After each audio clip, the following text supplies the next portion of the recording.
Hello everyone. इस video में हम लोग डिस्कस करने वाले हैं क्लास 10th के जो बुक है हमारी अर्थव्यवस्था, इस बुक का फर्स्ट चैप्टर। और मैंने प्रीवियस वीडियो में आप लोगों के साथ डिस्कस किया था कि अर्थव्यवस्था क्या है और साथ ही भारत में किस तरह की अर्थव्यवस्था है। बहुत सारे टॉपिक को मैंने डिस्कस किया है। अगर आप लोगों ने उस वीडियो को नहीं देखा है तो आप हमारे चैनल पर जाकर प्रीवियस वीडियो में उसको देख सकते हैं। और चलिए हम आज इस टॉपिक को स्टार्ट करते हैं। तो देखिए, अर्थव्यवस्था का विकास।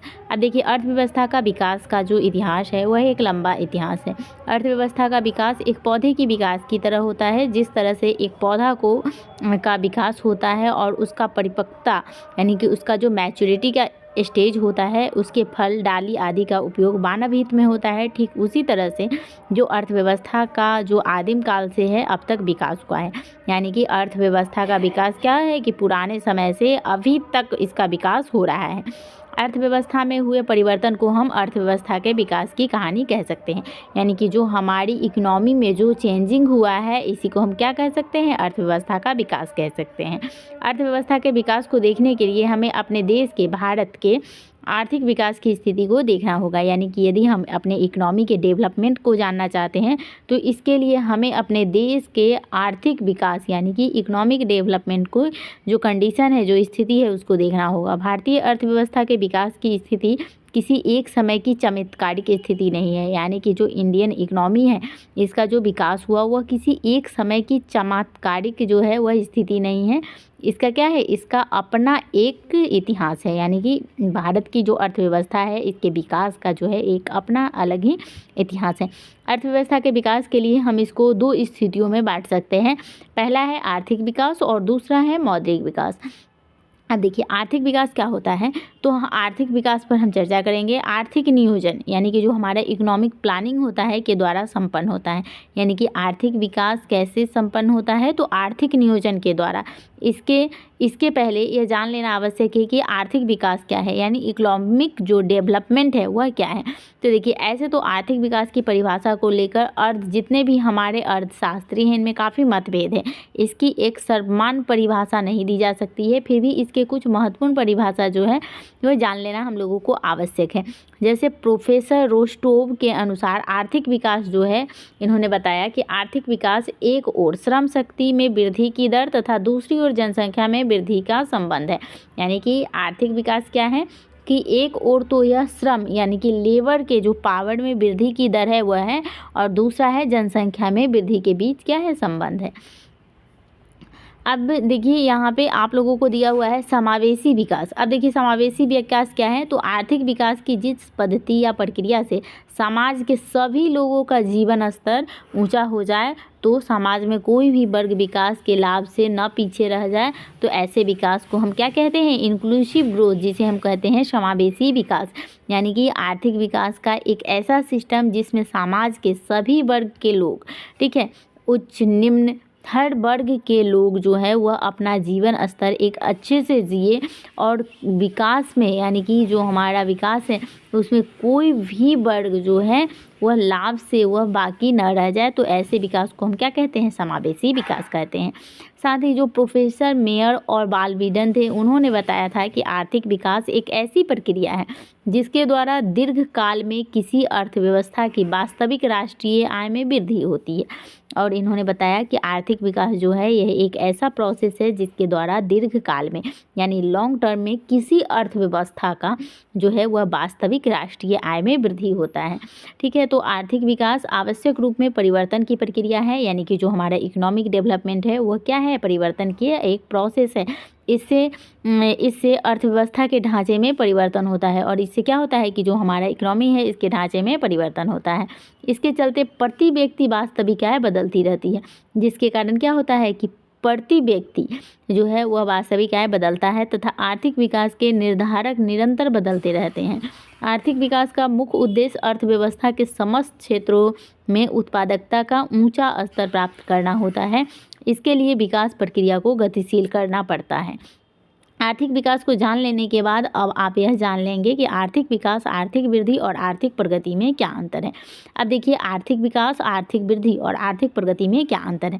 तो देखिए समानता आर्थिक विकास यानी कि जो हमारा इकोनॉमिक डेवलपमेंट है और जो हमारा इकोनॉमिक ग्रोथ है जिसे हम आर्थिक वृद्धि कहते हैं, इसमें कोई अंतर जो है वह नहीं माना गया है। दोनों शब्द क्या है, एक दूसरे के स्थान पर प्रयोग किया जाता है, लेकिन इधर अर्थशास्त्रियों के द्वारा इन दोनों के बीच जो है क्या किया जाने लगा है, अंतर किया जाने लगा है। तो श्रीमती उर्सुला हिक्स के अनुसार वृद्धि शब्द का प्रयोग आर्थिक दृष्टि से विकसित देशों के संबंध में किया जाता है, यानी कि ग्रोथ शब्द का जो प्रयोग है, ठीक है, ग्रोथ शब्द का प्रयोग जो है वह आर्थिक दृष्टि से जो विकसित देश हैं उनके लिए किया जाता है, जबकि विकास शब्द का प्रयोग विकासशील अर्थव्यवस्थाओं के संदर्भ में किया जाता है। यानी कि जैसे कि भारत क्या है, एक विकासशील देश है, तो इसके लिए क्या बोला जाएगा कि भारत का डेवलपमेंट हो रहा है, ना कि ग्रोथ हो रहा है। वहीं पे जो अमेरिका हो गया, ठीक है, इंग्लैंड हो गया, चाइना हो गया, ये सब क्या है, ये सब आर्थिक दृष्टि से समृद्ध देश होते हैं। इनके अगर इकोनॉमी में चेंजिंग हो रहा है तो क्या बोला जाएगा, वृद्धि बोला जाएगा। उसके बाद डॉक्टर ब्राइट सिंह ने भी लिखा है कि ग्रोथ शब्द का प्रयोग विकसित देशों के लिए किया जाता है, यानी ग्रोथ शब्द का प्रयोग किसके लिए किया जाता है, विकसित देशों के लिए। यहीं पे जो विकास शब्द है यानी डेवलपमेंट शब्द है उसका प्रयोग किसके लिए किया जाता है, विकासशील देशों के लिए किया जाता है।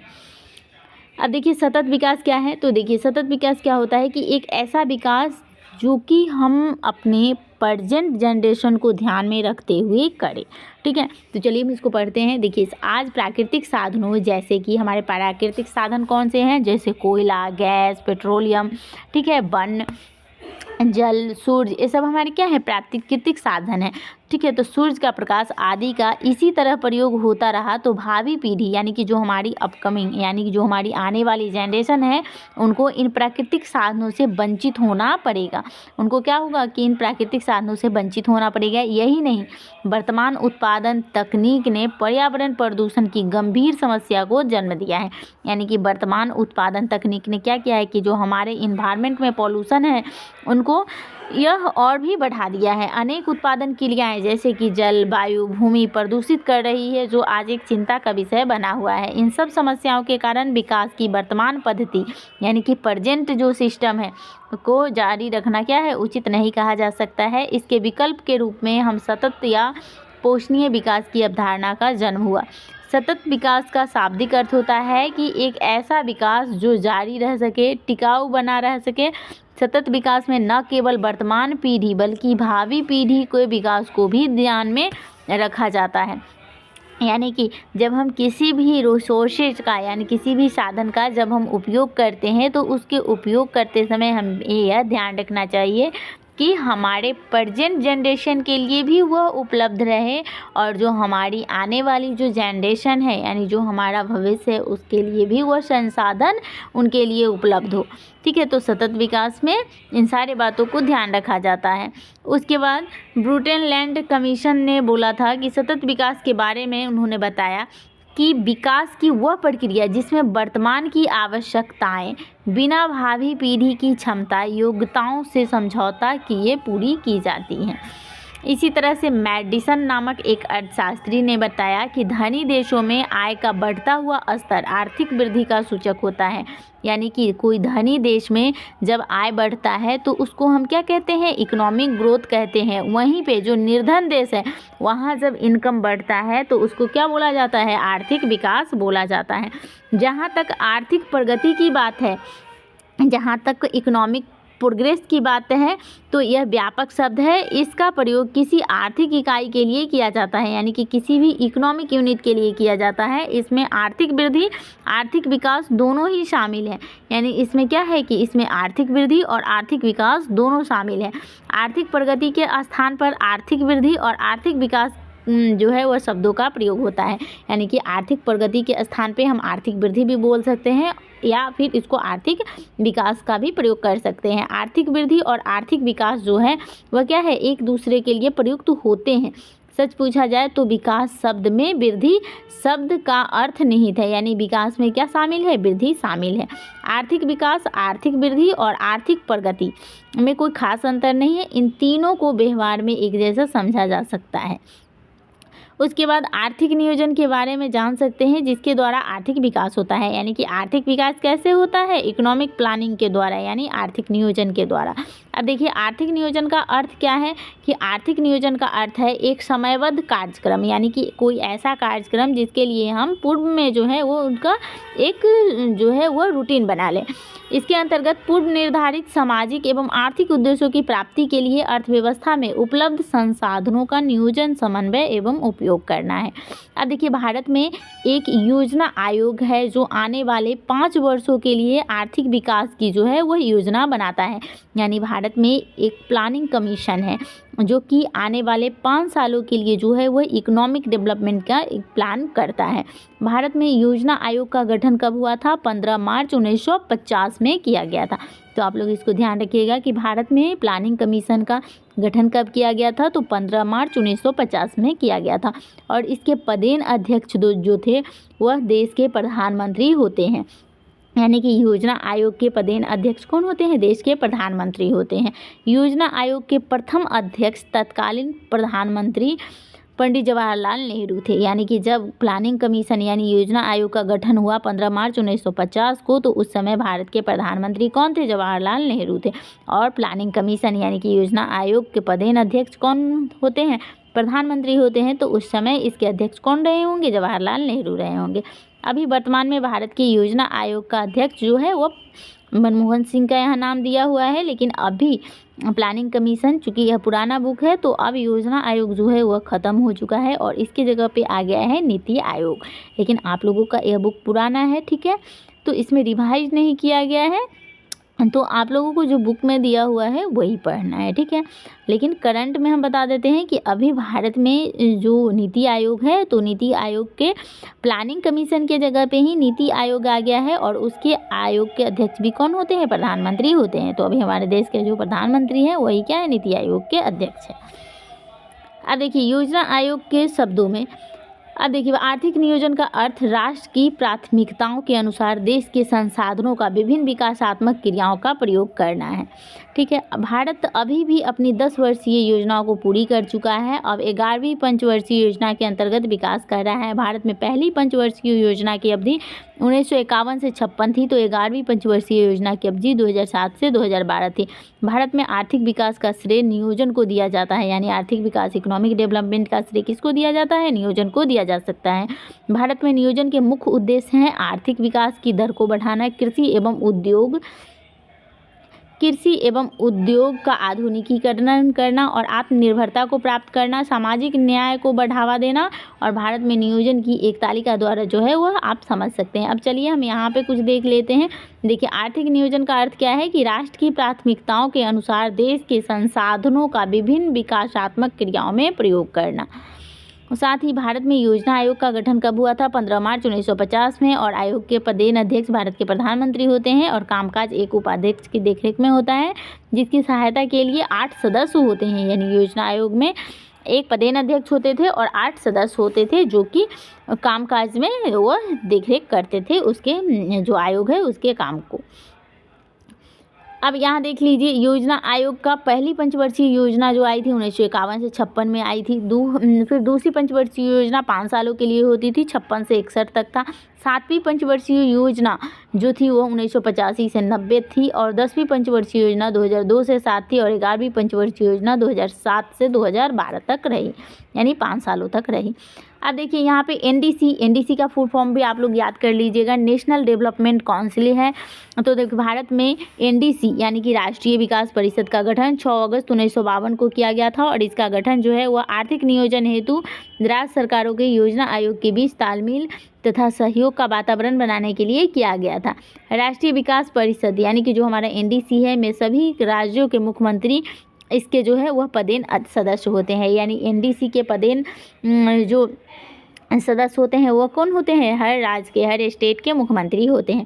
प्रत्येक पंचवर्षीय योजना बनाने का कार्य योजना आयोग का होता है और अंत में यह राष्ट्रीय विकास परिषद द्वारा जो है वह अप्रूव होता है।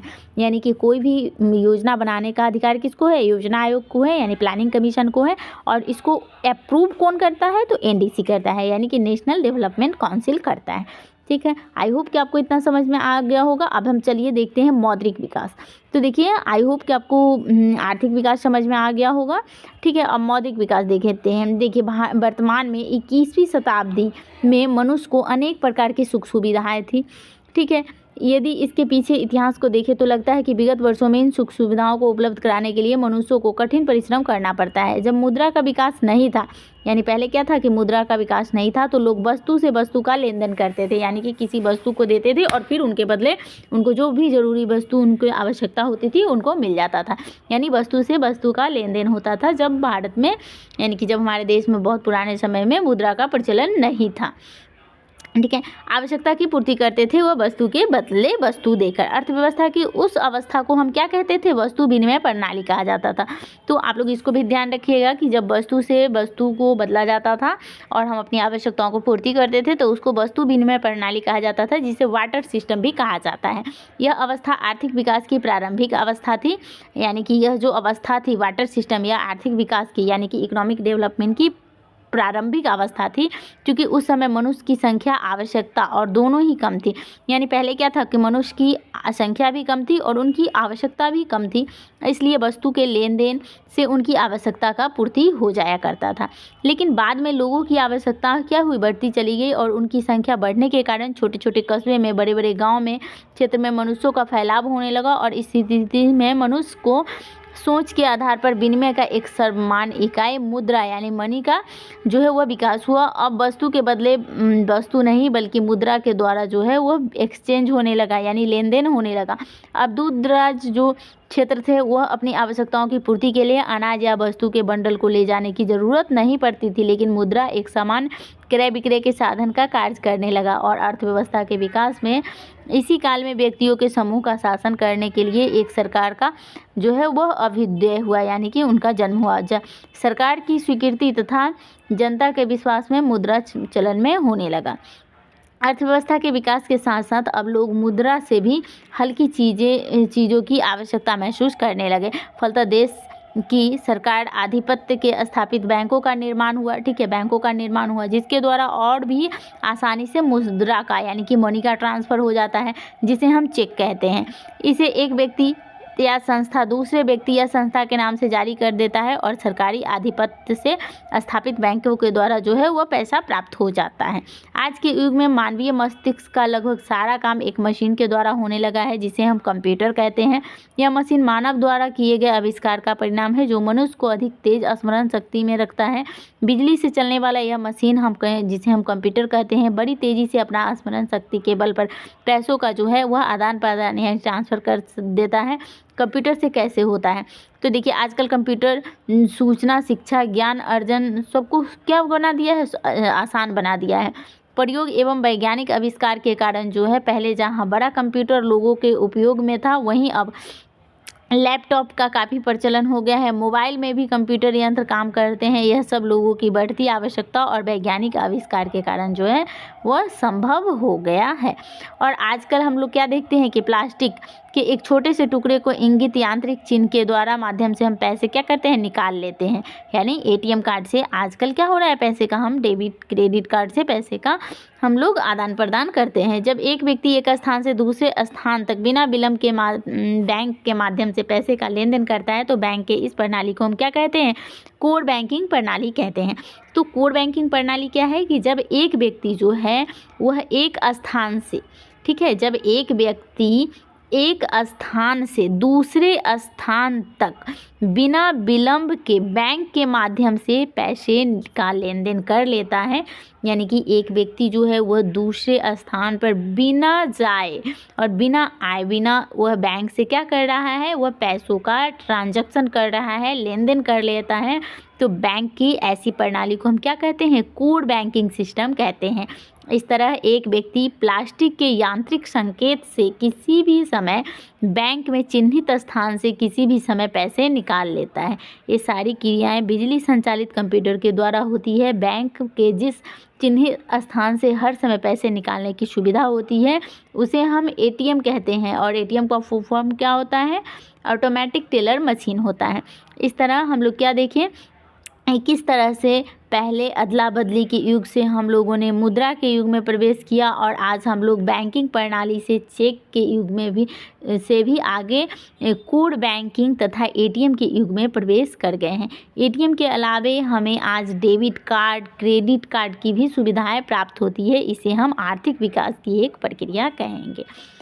तो यहाँ पे आप लोगों को दिया हुआ है कि मौद्रिक विकास का एक छोटा सा परिचय कि वस्तु विनिमय प्रणाली क्या है। तो वस्तु से वस्तु का लेन देन करना वस्तु विनिमय प्रणाली कहलाती है। मौद्रिक प्रणाली मुद्रा से वस्तुओं का विनिमय करना यानी लेन देन करना मौद्रिक प्रणाली है। बैंकिंग प्रणाली क्या है कि बैंक के माध्यम से चेक के द्वारा विनिमय की क्रिया का जब हम संपादन करते हैं तो बैंकिंग प्रणाली कहलाती है। कोर बैंकिंग क्या है? तो कोर बैंकिंग प्रणाली के अंतर्गत एक संकेत से एक व्यक्ति के खाते में दूर अवस्थित दूसरे व्यक्ति के उसी बैंक के माध्यम से पैसा ट्रांसफ़र हो जाता है, तो इसको बोला जाता है कोर बैंकिंग प्रणाली। एटीएम क्या है? तो प्लास्टिक के एक छोटे से कार्ड पर अंकित सूक्ष्म संकेत के आधार पर कहीं भी किसी भी समय निर्धारित बैंक के केंद्र से पैसे निकालने की सुविधा होती है। डेबिट कार्ड क्या है? तो बैंक के द्वारा दिया गया एक प्लास्टिक कार्ड होता है जिसे बैंक में अपनी जमा राशि के पैसे का उपयोग कर सकता है। क्रेडिट कार्ड क्या है? तो बैंक द्वारा जारी किया गया एक प्लास्टिक का एक ऐसा कार्ड जिसके आधार पर उसके धारक द्वारा पैसे तथा वस्तु प्राप्त कर लेता है। तो मुद्रा के इस विकास की एक कहानी से समझा जा सकता है। और देखिए यहाँ पे एक कहानी दिया हुआ है, चलिए हम इस कहानी को पढ़ लेते हैं, फिर हम आज के वीडियो को एंड करेंगे।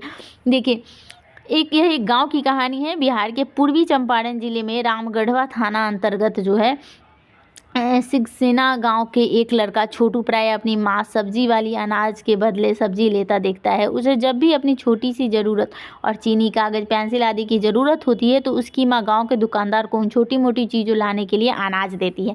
यानी वस्तु से क्या कर रही है? वस्तु का आदान प्रदान कर रही है। ठीक है। छोटू के पिता जब शहर जाते हैं तो अनाज बेचकर रुपया लाते हैं और छोटू उसकी माँ के लिए कपड़े लाती है। छोटू एक जो है वह संबंधी श्याम कुमार पटना में नौकरी लगती है। एक बार होली की छुट्टी में वह अपने यहाँ छोटू को बुलाया और एक दिन शाम को छोटू को क्या हुआ कि अपनी गाड़ी में वो घुमाने के लिए ले गया। बाजार जाने पर एक बड़े से दुकानदार पर श्याम कुमार जो है वो कुछ सामान खरीदा और पैसे ने के समय आया तो उसने एक प्लास्टिक का छोटा सा टुकड़ा जो है वो दुकानदार को दिया, जिसे कंप्यूटर के माध्यम से पैसे भुगतान हो गया। अब छोटू क्या हुआ कि आश्चर्यचकित होकर अपने संबंधी श्याम कुमार से जिज्ञासा बस पूछा कि बिना पैसे से आपको यह सामान कैसे मिला। तो श्याम कुमार ने बताया कि छोटू को धीरे से समझाया कि तुम्हारे घर पर तुम्हारी माँ जो अनाज के बदले वस्तु लेती है वह मुद्रा के रूप में विनिमय की स्थिति थी और जिसे वस्तु विनिमय प्रणाली कहा जाता था, और तुम्हारे पिताजी अनाज बेचकर पैसे लेकर जो शहर में सामान लाते हैं वो मौद्रिक प्रणाली थी, और हम जो प्लास्टिक के एक टुकड़े के वस्तु की कीमत का भुगतान किए हैं वह कंप्यूटरीकृत बैंकिंग प्रणाली है। आज के युग में हम ऐसा भुगतान चेक के द्वारा भी कर सकते हैं, इस प्लास्टिक के टुकड़े से जिसे क्रेडिट कार्ड, डेबिट कार्ड कहते हैं, से भी कर सकते हैं। छोटू क्या हुआ कि आश्चर्य से अपने संबंधी श्याम कुमार की बातों को सुनकर वो बहुत खुश हुआ और उसने गांव तथा स्कूल लौटकर अपने साथियों को विनिमय के विकास के इस प्रक्रिया को समझाया। तो देखिए वस्तु विनिमय की प्रणाली यानी कि जो हमारा वस्तु विनिमय का प्रणाली था उसमें क्या होता था कि वस्तु से वस्तु को बदला जाता था। मौद्रिक प्रणाली में क्या हुआ कि वस्तु से पैसों का आदान प्रदान होता था। उसके बाद कंप्यूटरीकृत प्रणाली में क्या हुआ कि चेक के माध्यम से पैसों का ट्रांजैक्शन होता था। कोर बैंकिंग की प्रणाली क्या था कि एक बैंक से दूसरे बैंक जाए बिना जब पैसों का ट्रांसफ़र हो जाता है तो इसे कोर बैंकिंग प्रणाली कहते हैं। तो इस तरह से विनिमय का क्या हुआ? विकास हुआ। आई होप कि आपको समझ में आ गया होगा। ठीक है। और नेक्स्ट वीडियो में हम आप लोगों के साथ डिस्कस करेंगे आर्थिक विकास की माप के सूचकांक कौन कौन से हैं। ठीक है। तो आप लोग इसको ध्यान से एक बार रीड कर लीजिएगा खुद से, और अगर आप लोगों को समझ में नहीं आएगा कुछ तो आप लोग कमेंट सेक्शन में लिख सकते हैं। ठीक है। तो अब हम मिलेंगे नेक्स्ट वीडियो में, तब तक के लिए थैंक यू वेरी मच।